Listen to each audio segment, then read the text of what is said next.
Welcome back to panel number 3 of the U.S. Solutions Summit. I'm Andy Kennedy, and we are going to speak to 3 fine gentlemen who were involved in races in politics and federal politics anyways. And I will start by introducing them, and we will look at the US map and go left to right for lack of something better to do. So first of all, from California, we have Shahid Buttar. He's a constitutional attorney and a former Democratic candidate for California's 12th congressional district, and he ran in 2020. Also, we have Brent Welder. He's an injury attorney, and he is a former Democratic candidate for Kansas' 3rd congressional district, and he ran in 2018. And finally, we have Dan Whitfield. And now, Dan, you're a soon-to-be student at the University of Arkansas? Well, I just finished my associates, actually my 3rd associates, magna cum laude, and I will be transferring to the University of Arkansas this next semester. Yes, sir. So you're a soon-to-be student of University of Arkansas. Okay, great. Thank you for clarifying. And Dan attempted to run as a independent candidate in Arkansas for Senate in 2020. But you are throwing your hat again into the ring for 2022, and you are going to run this time as a Democrat. Yes, sir. I ran a great independent race. It was completely grassroots. We raised over $75,000 while fighting for ballot access against the GOP in our state. And I was just really proud to be able to say that 80% of our contributions were from small individual contributions of less than $200. We didn't take any corporate money, no PAC money, no political party money. But this time we'll be running against Senator John Bozeman as a Democrat. That's great. That's awesome. Now, Brent, you were just telling me off air beforehand that you will consider running, but it is only if a certain member of your family doesn't run. Could you explain that, please? Well, my wife is considering a run for Attorney General for the state of Kansas. And she is an incredible human being and good person who would be, if she decides to jump in, running against a very bad person. Chris Kobach is the most prominent Republican on the Republican side for this particular race. So I'm going to be, to the extent that she ends up jumping in, which I think she'll be making up her mind soon, I will be supporting her with everything I've got. And in addition to, getting to experience the other side of things, whereas she was the breadwinner and, had to fill in for me while I was campaigning at home. Now it looks like I'm going to have the opportunity to return the favor. Well, that's excellent. I also heard this. I don't know it for sure, but somebody said that your wife could be described as a badass. That is true. Okay, good. I just wanted to verify that. And Shahid Buttar, I would like to know if now I hope you don't mind me asking, if you are considering another run in California. I am actively exploring it, which is to say I'm in the phase of recruiting support in order to relaunch, and I am quite eager to finish what we started last year. I'm sure we'll get into it. Excellent. Okay, well, this particular panel is titled Corporate Money in Politics Part 2. And the reason why we have a Part 2 is because of the 3 gentlemen that I have here that are all on this side of it, running against corporate money, and what their specific issues were and how they decided to combat it. And the other thing that I would really like to know from these gentlemen is if they do it again or would do it again, if they would change anything. So let's get right into it, gentlemen, if you don't mind. Running a campaign, not taking corporate money. I would suggest that that specific criteria is probably the number one way to determine if you're a corporate politician or a people politician. So I will, and based on my conversations with you previously, will assume that neither one of you, of any of you, took any corporate money during your campaigns, right? So now, the other thing that I find interesting, and I'll start with you, Brent, because you ran in 2018, you ran pre-pandemic. So when you were out there in trying to raise some funds, what did you find was most effective for you? Well, one thing that I'll also mention, because it seems to be pretty relevant to this discussion, is we've all heard numerous candidates now take the no corporate PAC money pledge. It's even now, I think, not only several establishment Democrats, in addition to basically every progressive, but also I think even Ted Cruz recently took that pledge. Was he in Cancun at the time? Probably. Oh, okay. But I actually was the one that created that pledge. I was the first candidate to, and where it came from was, there was clearly a lot of candidates that had rejected all PAC money previously, but some of that didn't really make sense to me because, for instance, I'm the former national field director for the Teamsters Union. And Right. labor unions have PACs, and I know exactly how those PACs are funded. Literally, dishwashers and truck drivers and, waiters put a couple bucks out of each paycheck and pool their money together to try to elect good progressive candidates that have the backs of workers. And so I was actually the first candidate to, and I also thought from a messaging perspective, it was important to have the word corporate in there so that people knew where so much of this bad money was coming from. Because right. I think voters, you say no PAC money. I think a lot of people don't necessarily really even know what that means. It just sounds kind of like a insider baseball type of term. And so I was the first candidate to make that pledge, and then soon followed by, in my discussions with Justice Democrats, I think they made it a part of their candidate pledge, and it really took off. And the way I raised money was, a little bit at a time from a lot of people, and trying to build a campaign of widespread support from around the district, around the state, around the country. And ultimately, we, I believe, had 25,000 people that either donated or volunteered on my campaign, which was a multiple candidate Democratic primary for one congressional district in the state of Kansas. Now, however, we were able to raise, I think, nearly $1 million doing it that way. And now, one unfortunate thing that ended up happening that we need to continue changing the laws and making, I think, illegal, is that because I was doing so well and was ahead in the polls and had a lot of momentum the last few weeks of the election, a couple of corporate PACs spent $1 million on TV against me in just the last few weeks, and I ended up going in the polls from about 10 or 15 ahead and ended up losing. Ultimately, the results came out the morning after Election Day by just a few points. Wow, that's unfortunate. And that's truly, that's the evil part of the corporate money that's in there, that they can just shift it to where they need it at a strategic time. Dan Whitfield, let's talk about your election with, or your attempt to, against a certain incumbent that that it ended up that you didn't just run against him, you ran against an entirely corrupt system. Yeah, I attempted to run against Senator Tom Cotton as an independent, and as an independent for ballot access, you need 10,000 signatures. And unfortunately, as an independent, I had a fixed 90-day window, which just happened to be February 1st, 2020 to May 1st, 2020.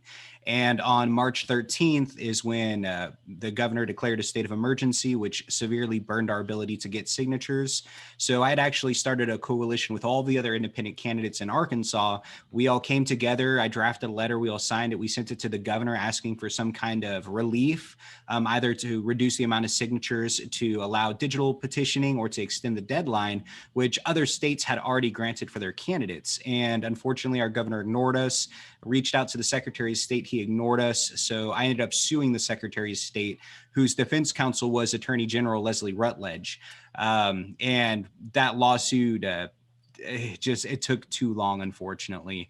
We had filed our first appeal on July 9th, which was several months before the election, but the Attorney General's office had actually filed a motion to oppose our appeal, or our expedite.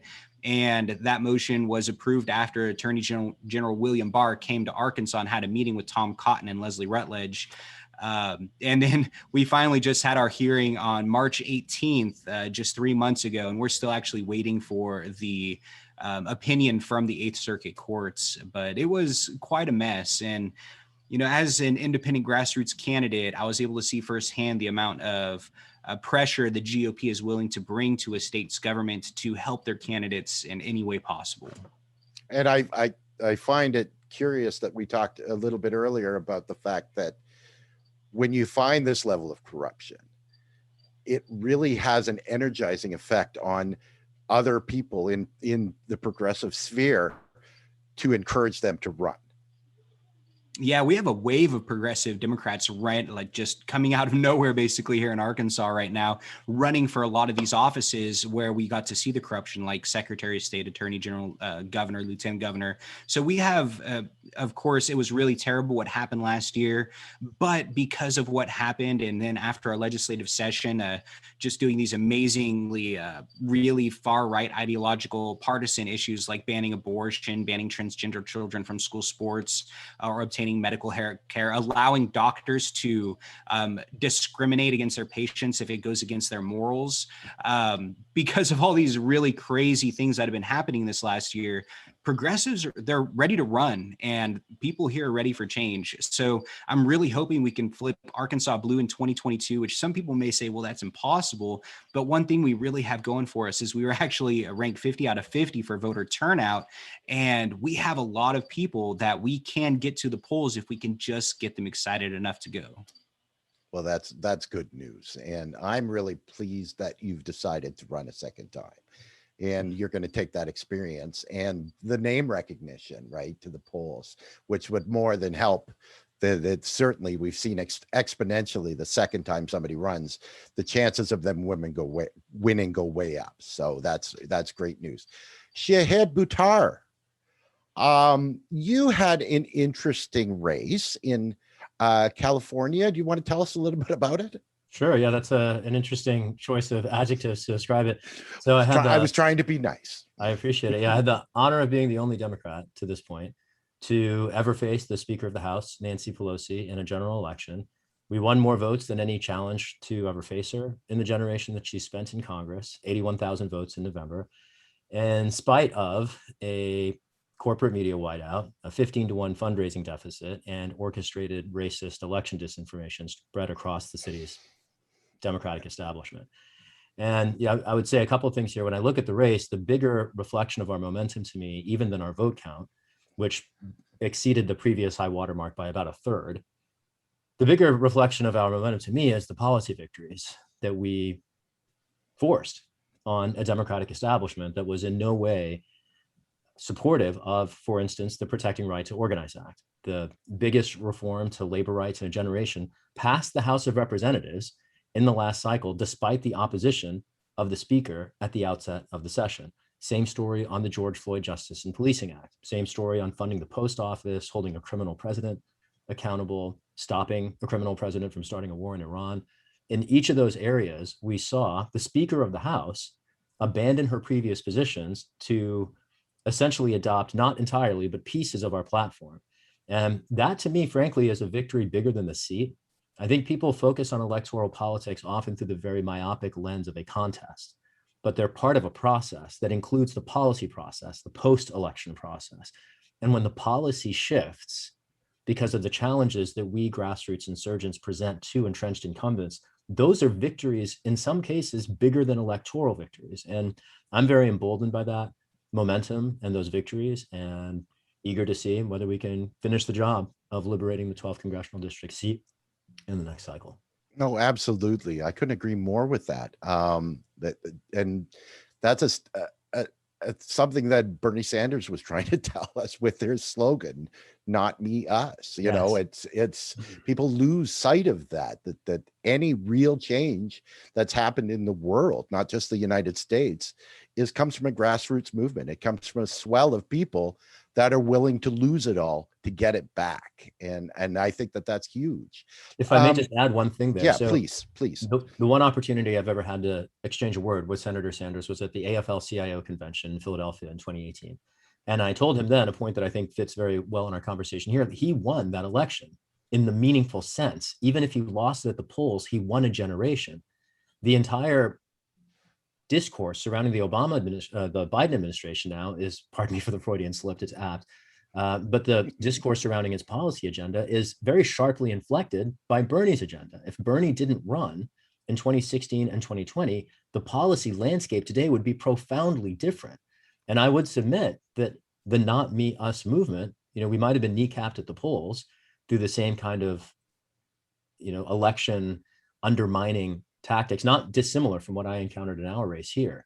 And setting aside the legitimacy of the election contests themselves, the fact that we are now talking about Medicare for all, the fact that there are bills introduced in the House that would be transformative with respect to climate justice, that is a mark of the legacy of his campaigns. And I'd even, frankly, give that credit to the Occupy movement and the Wisconsin uprising and all of the Americans from all the generations that have been active over the last many years to force this moment. But just to draw and make very clear the influence of campaigns that might not be tactically successful on election day can be profound and often unobserved. Absolutely. I agree with that completely. Now, more specifically with your race, when you were running, of course, during the COVID pandemic, and a lot of that time was right when it was new and people were, scared to death of what was actually occurring to them and locked in their homes. How did you raise money while you were campaigning? So by the time the COVID hit, we had just won the top 2 primary here. So we had a pretty established base. It grew very substantially from there. I've had the bizarre experience over the course of the last year of both becoming, within some pocket of the universe, somewhat recognized, and then being smeared, over the course. And so now we're coming back to life and everyone's emerging from their houses. And I've gone through this bizarre arc over the last year. Right. A really critical component for us of the recipe from last year. And we raised $1.6 million. And I want to really underscore and echo a piece that Brent shared, which is low dollar contributions from a vast number of people. 30,000 people supported our campaign from every state in the union, every part of California, every neighborhood in San Francisco. We have a map showing the places where we won votes, and it's literally like every precinct in the city. And, I think that was a result ultimately of the coalition that we built, the activism on the ground that we maintained. And, when COVID hit, it shifted because it went from a lot of, for instance, street protests and community meetings and discussions to a lot more online engagement, a lot more mutual aid, and a lot more phone-based outreach for the voter outreach field program. But we just shifted and tried to stay nimble. I will say that the pandemic created the biggest challenge that it presented was simply that it knocked in the working class on its ass. I mean, how are we, when you're raising small dollar amounts from people who are themselves in crisis under the conditions that the pandemic imposed, particularly because we didn't make the sensible, sane policy decision to pay people to stay at home and let people see a doctor if they needed it, people were strapped and forced to the wall. I think a lot of people, if the health challenges of the last year weren't severe enough, the financial challenges were, even more broadly felt. And I do think that if we didn't have that economic constraint, of just from last year, we'd see even frankly more encouraging results. And I do think that the lesson to draw away from the last several cycles is that we, the people, can fight the corporations on a level playing field. We don't have to, and the key is for us all to step in to whatever extent we can. You know, I'm most humbled when I speak to supporters, to the folks who are kicking in $1 a month, because that indicates to me that they care, and also that they might be constrained. And when people, you know, that goes a lot further than you might think when you have thousands of people doing it. And if we can each embody that civic consciousness to participate to the extent that we can, we together are much stronger than the sum of the parts. Right, exactly. Now, Brent, I want to ask you again about your 2018 race. When you were running, and not necessarily because you were pre-pandemic, how did you find? What were your best methods of trying to raise money? Well, I'll two ways, but the early way was good old fashioned telephone calls. Frankly, it was a comment, and what I mean by that is, and one message I would like to send out to the progressive community is that no matter how good your ideas are, no matter what you do in your campaign, nothing I think can beat the power of just good old fashioned really hard work. And so I knew that, I had never run for office before. I had been an organizer. I had helped organize on several campaigns. And so I just sat down and started calling literally every single person that I knew, telling them I was going to run, and asking them for support, whether it was volunteering or a donation. And my strategy was to try to raise enough money in the first quarter that then I could kind of start getting on the radar of some of these more national progressive groups. And that's exactly what happened. We raised a pretty good amount of money in that first quarter, just from literally mostly just friends and family, and people that I met along the way in those first few months. And then we started getting attention as a campaign that had a good possibility of having a progressive defeat an incumbent right-wing Republican in the state of Kansas. And once we started getting, the notoriety or the attention kind of starts to build on itself exponentially. And then, every day, every week, every month, every quarter after that, it just built on itself until, it really ultimately educated people about our race, about the importance of it, about what we were trying to do here. And like Shahid said, it came down to 25,000 people contributing any way they possibly could, whether it was a small dollar donation or knocking doors or making phone calls. That's what it ended up coming down to. That's great. That's wonderful. Dan, I'd like to ask you the next question. How important to you is it to be involved, civically in your community in terms of maybe volunteering, before you're going to run, in terms of getting your name and your community out? So it's, of course, really important to get out into the community and to be talking to people, seeing how you can best help them, and different ways that you can actually help benefit these communities in the legislative process. And especially at the federal level, it's really important because we have a lot of people who are struggling with healthcare and education. And when we have representatives like Senator Tom Cotton, who are actually actively working to cut federal funding for Arkansas schools, it's been a really big deal.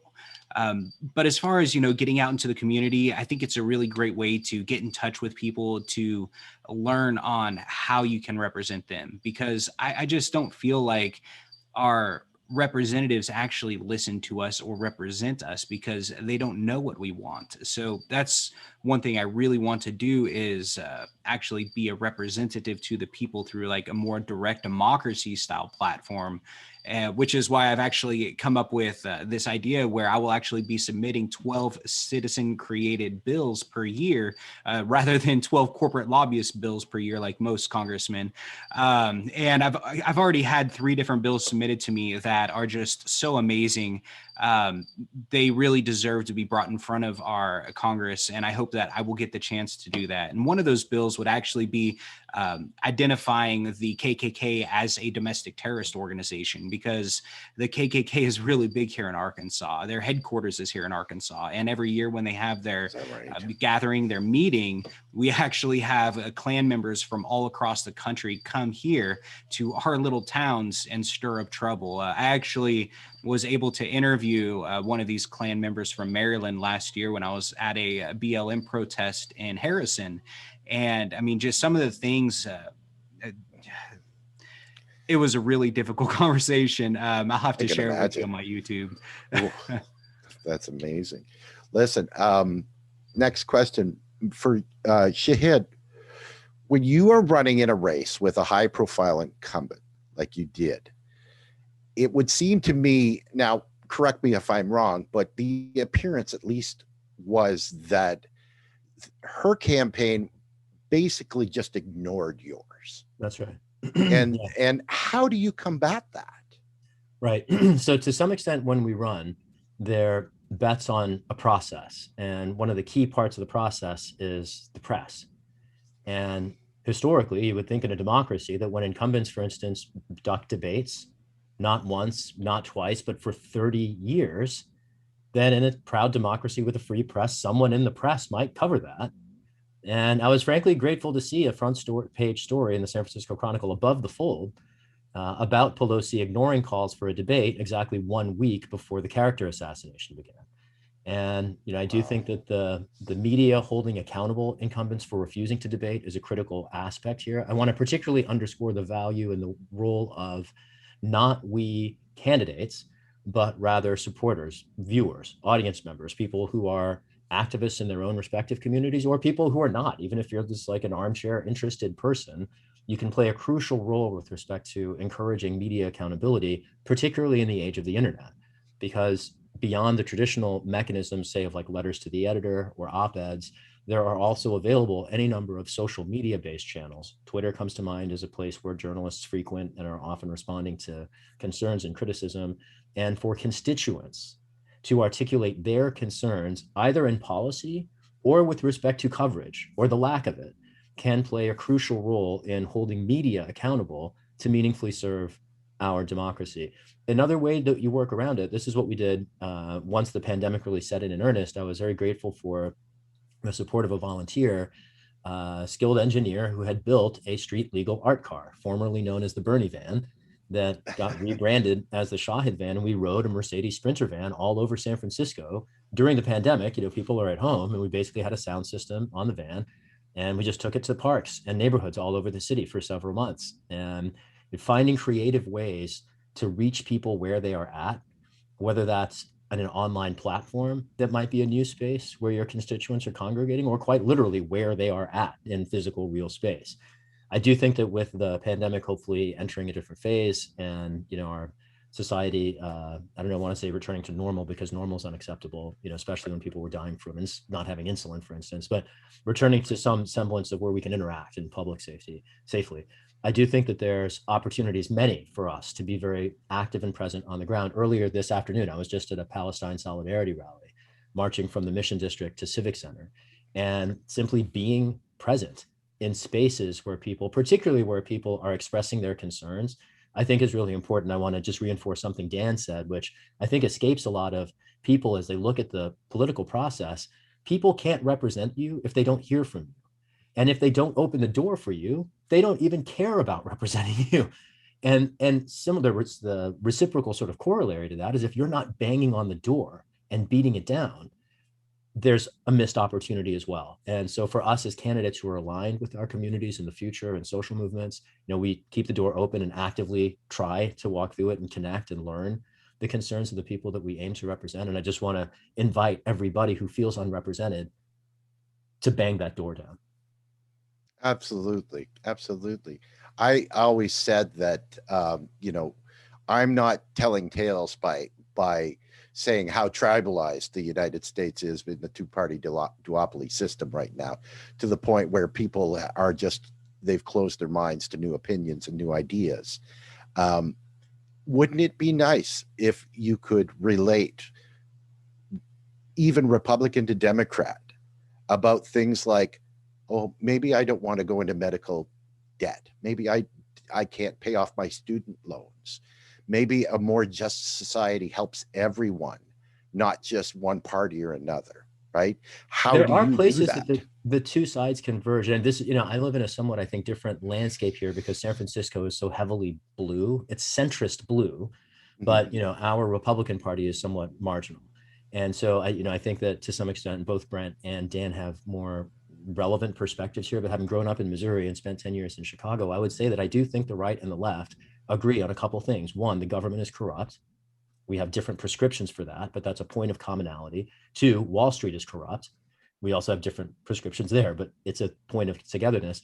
Three, I think a lot of more on the libertarian side than the right wing side, but many libertarians at least see our military industrial complex as a gateway to corruption.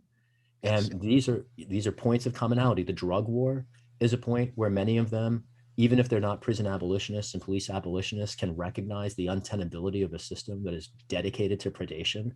And those are connection points. We should always, as a movement, look for opportunities to form consensus, even if those are ephemeral opportunities with unholy bedfellows, because in that consensus, however limited and however short lived it might be, those are opportunities for us to secure gains in policy and actually change the material conditions and the outcomes of our communities on the ground. Yes, absolutely.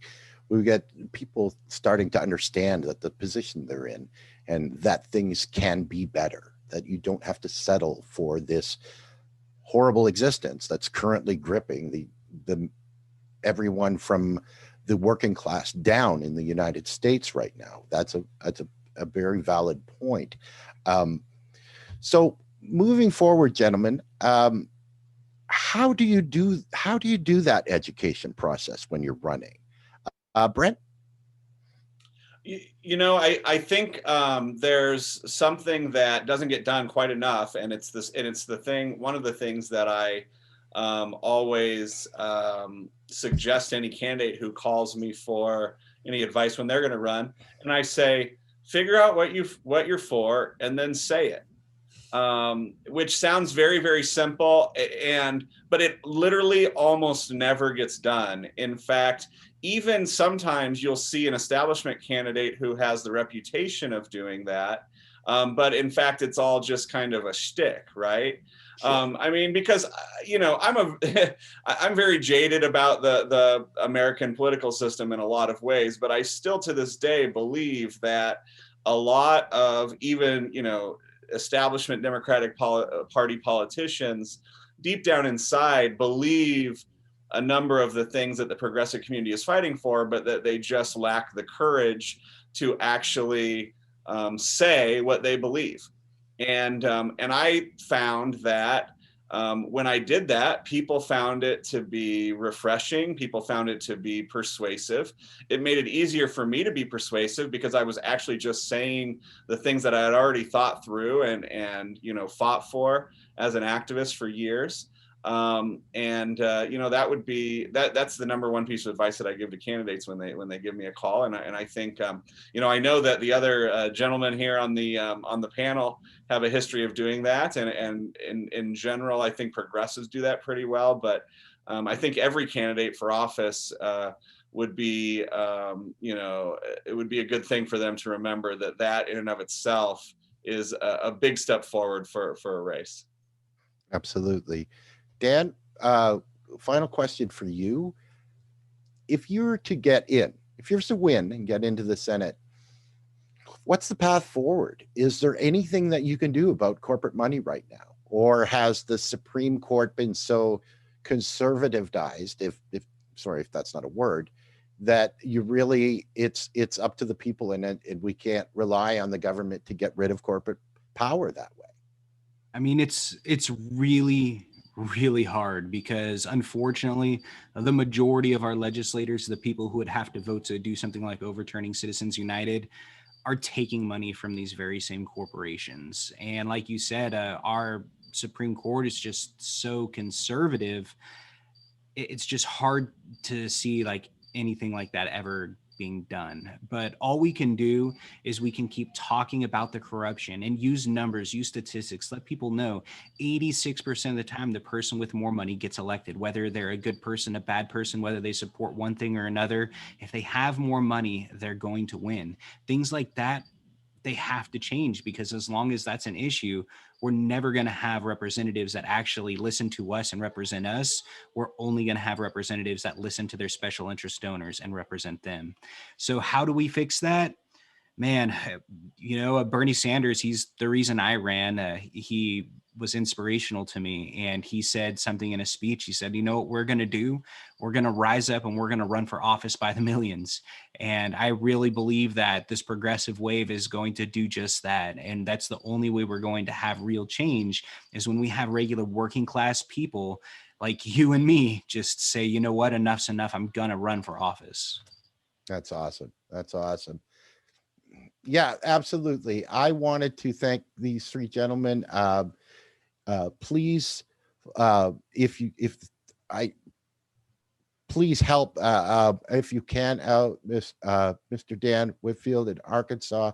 Shahid, if you decide to run again, I'm hoping that that you do, because I absolutely love your politics. I have for a while, and I think all three gentlemen, if you get the opportunity, the U.S. would just certainly be so much better off, more like-minded people like yourselves.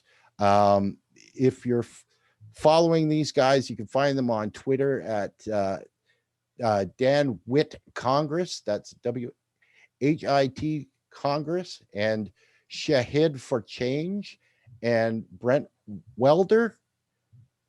Wonderful conversation, guys. Thank you so much. It was a really great 45 minutes. I appreciate it. And thank you so much, Andy, for moderating this panel. I really appreciate it. Thanks for inviting me. No problem. Great work to each of you, Dan and Brent. Keep it up. Thanks, y'all. Thank you, guys.